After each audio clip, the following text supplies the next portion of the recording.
So this is your IR. Yes, this is we have here the IR. So we have IR into the entrance, and as well on each slot of this parking system. It's confined car parking system. So each slot have, as well as in the entrance and the exit. So the entrance IR will detect the car entering the car parking system or the confined car parking system, while the 10 IR that we have inside the system will detect the car slots and will show into our LCD. Into the exit, it will detect the car and open up the servo to let the car exit. Next component, please. So, next we have the servo motor.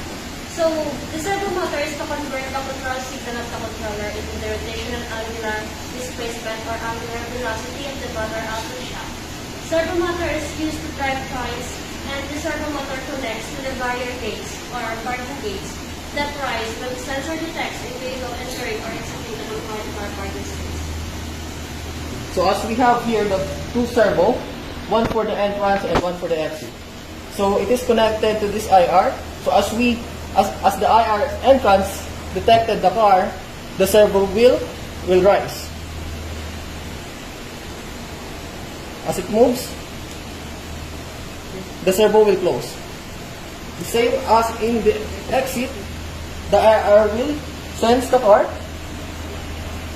and the servo will rise. As it exits to the car confined parking system, the servo will close.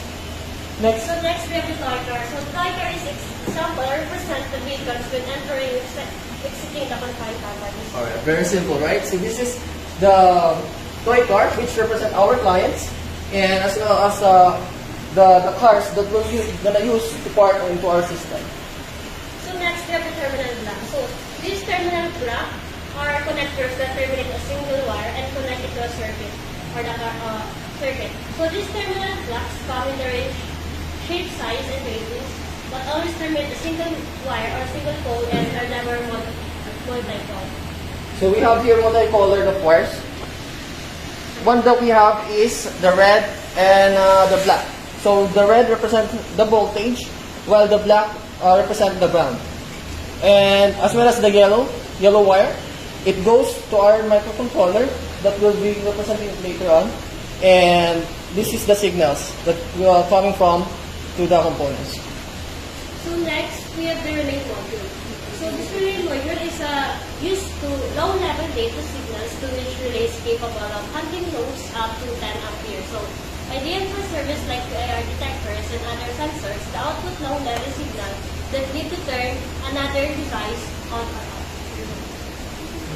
So the relay, we can show it to you guys because it's into the bottom.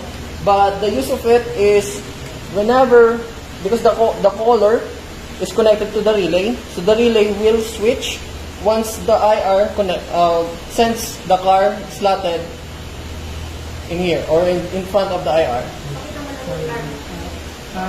Additional is we are using the relay because these LEDs cannot be directly connected to the microcontroller because these LEDs consume higher power.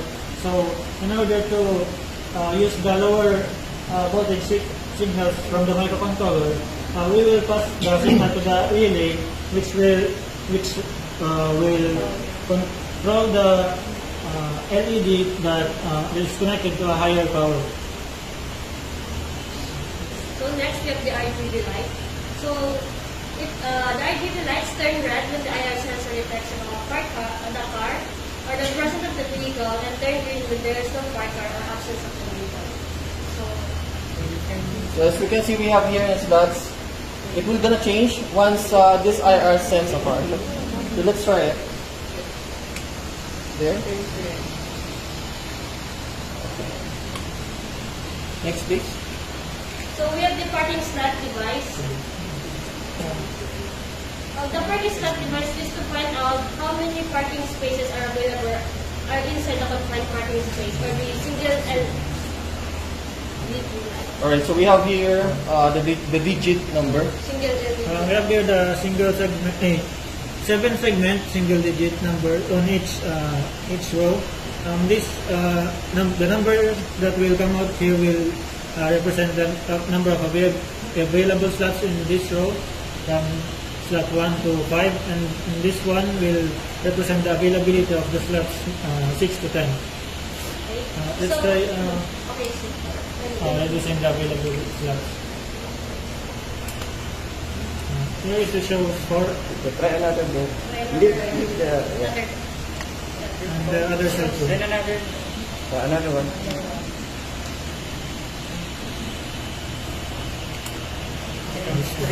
So it should display here. slots. It's actually this. This is actually displayed outside the establishment or the malls or anything.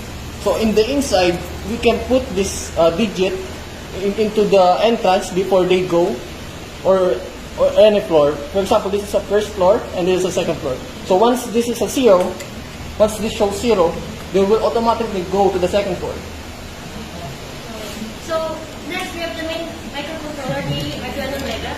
The 25660 is development electronic board base on the Atmega 250 microcontroller. So this Arduino Mega board used to study the require more GPIO pins and memory space to carry 16 analog pins and 54 digital input-output pins, of which 15 pins are used for PVBM output. Then it all connects to the IR sensor and the radio.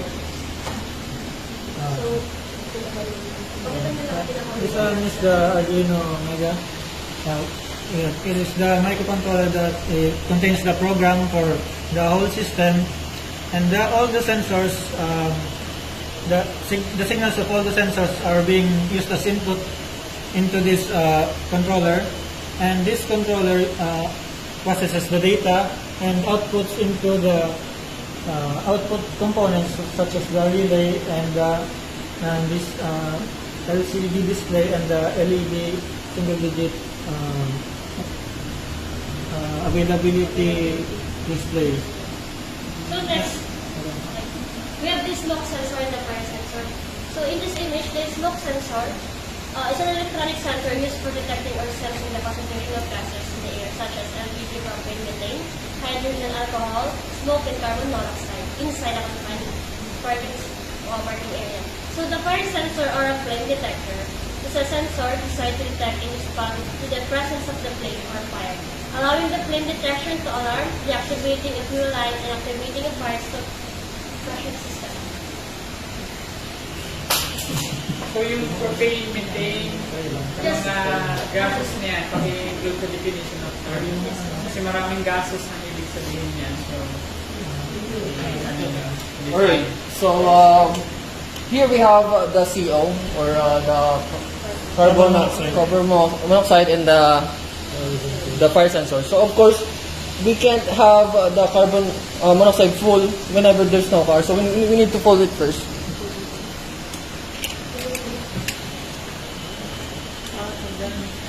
Let's try going to the normal process. Not so try to jump. mo detect yung carbon monoxide kapag may sasakyan sa loob. Yes, no. Pag wala, hindi siya gagana. Actually, since this is a confined car parking system, so we are expecting car emission that will accumulate inside the confined car. So if there's no car, there will be no car emission. So basically, that will be Yung carbon monoxide sa because that is the sasakyan emission, pala. yes. That is the emission. Akala ko yung normal na uso sa But also it can detect the, let's say, if there's a bar burning paper or something, it will be detected also. Then, Alright, Mr. Chairman, panel boards, as you can see, all of the slots is already been slotted.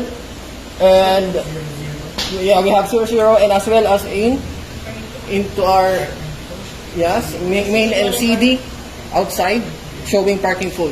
Can you try to enter? Do you have any extra? We don't have an extra. Let's say, even though the... Right.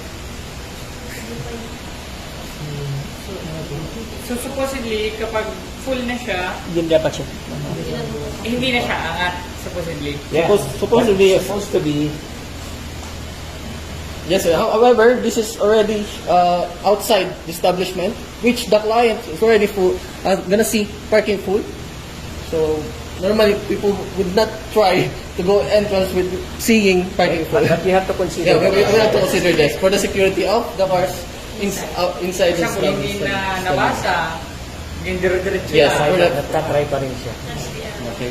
So let's may you please excuse chairman or parables that because we're gonna smoke or try to use vape smoke if you have allergy something. Okay naman. Okay naman. Okay. Huwag masyadong malaking, yung tama lang na mapagana mo.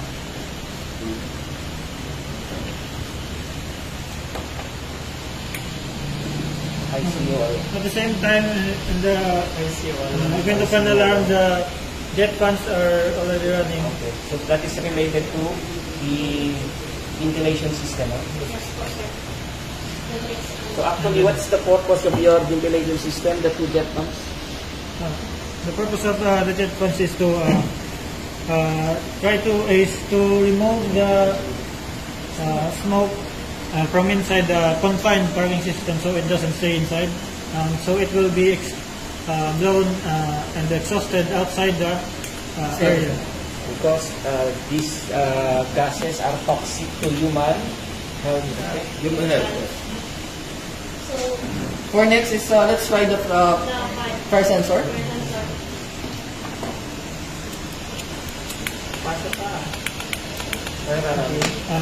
It's this fire is already detected, but let's try to simulate the activation of the fire alarm using this. So you are manually activating the sensor.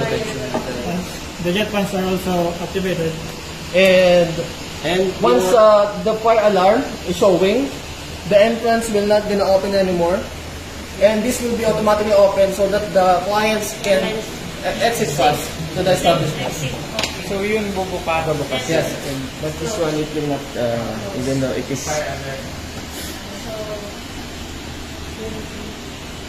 So merong para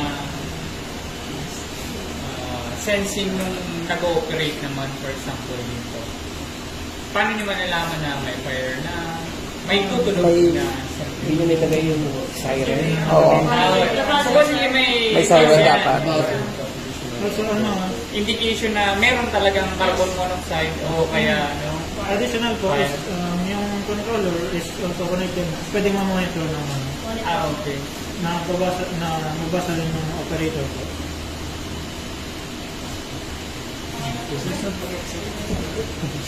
Let's turn off the fire sensor.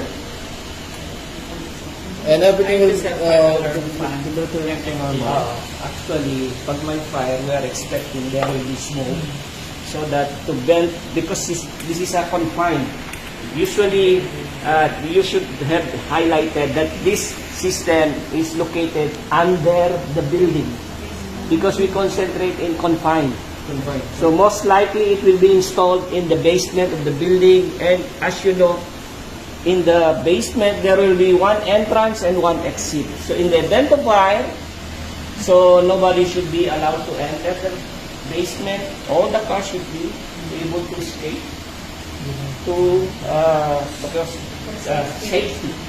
So this is the scope of the study, the safety of the people occupying the confined space. Manasa sa yung safety, number 1, yun yung pinaka-key points natin.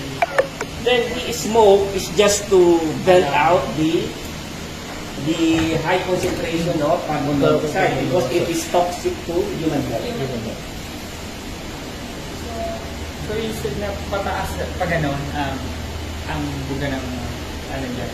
Actually, since it is a confined space, now usually jet fans are located in the ceiling. Because jet fans will be the one to direct the smoke to the main extraction fan. Actually, this is a press air fan, then the main extraction.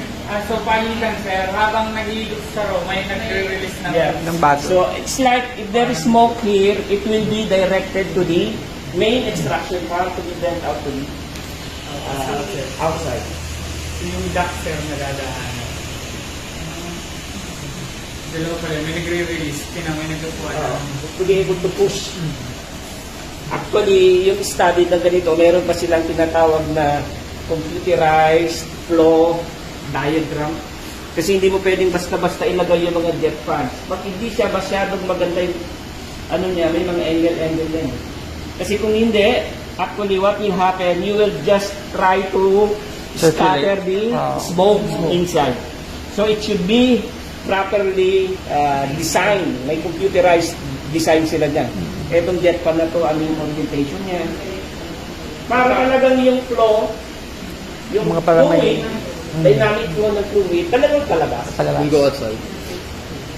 Pag nag-set lang ng sa wrong way, pwedeng pagkaman, ma-scatter Yan lang yan. ventilation. Then one more thing, for this, let's say if there is smoke, actually the design, for your own, for your information, the design is, let's say we have a smoke here, within 1 minute or 2 minutes, the confined space should be, because if there's a smoke, the visibility is not very clear. So the people that will go to the car, they might find difficulty in going to that car. So in our system, within 1 minute, the space should be, kung baga sa medyo na may visibility. Okay, so that is the concern of fresh air fan, MEF, and the jet fans.